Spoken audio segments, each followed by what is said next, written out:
des enfants. Mais ils sont petits. Comment allez-vous? Vous êtes petits.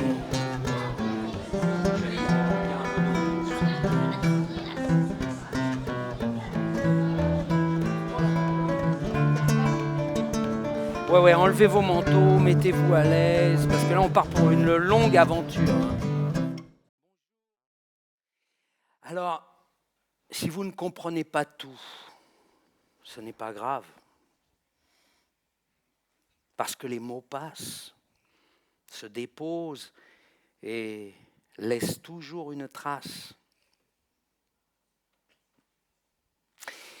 Avec Philippe, on va faire la moitié du chemin. Ouais, parce qu'on est feignant. À vous de faire l'autre moitié. Ouais. Il va falloir ouvrir vos imaginaires. En fait, c'est comme un film, mais c'est un film que vous allez vivre dans vos esprits. Je suis un porteur de clés. Je suis un porteur de clés. Tu parles.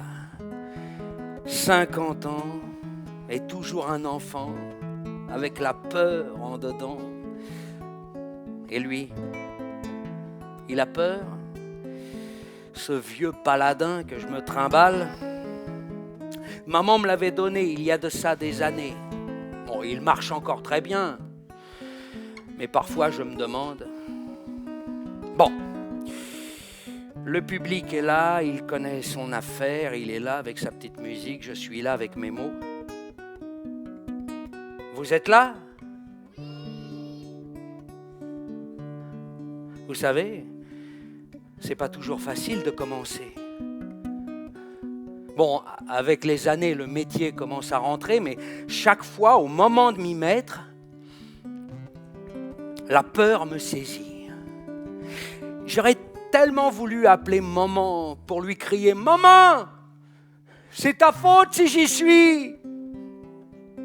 Et maman m'aurait répondu « Mais maman n'a plus rien à me dire. » Le souffle de sa voix s'est perdu dans le vent avec la poussière de son corps, papa en poudre, maman en poudre, diluée dans les eaux des rivières, de la mer. Bah, tu sais, moi aussi. Hein. Oui, je sais, Philippe. Nous sommes deux orphelins, 50 ans. Un peu plus. Oui. Mais toujours des enfants. Mais c'est très bien, ma grosse bête!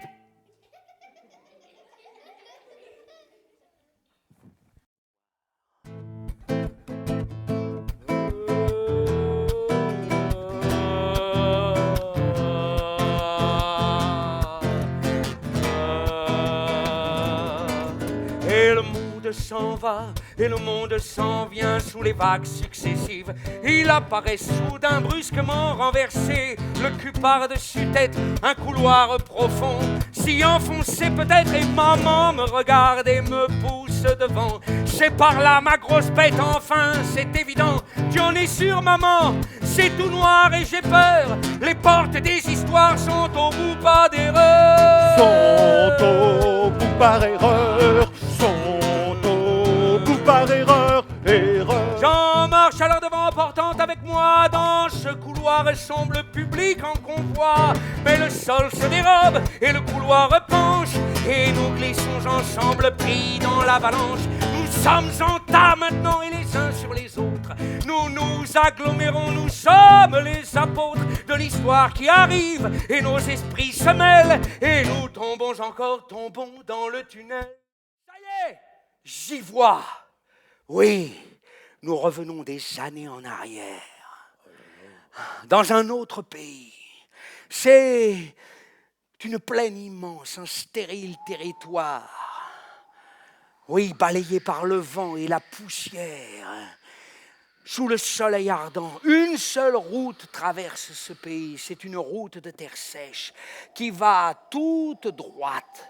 Et au bout de cette route, il y a là, posée comme une mamelle de femme sur ce territoire désolé et stérile, une montagne. Au pied de cette montagne, une forêt.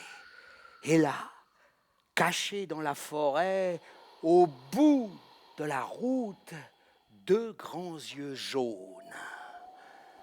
C'est une bête énorme.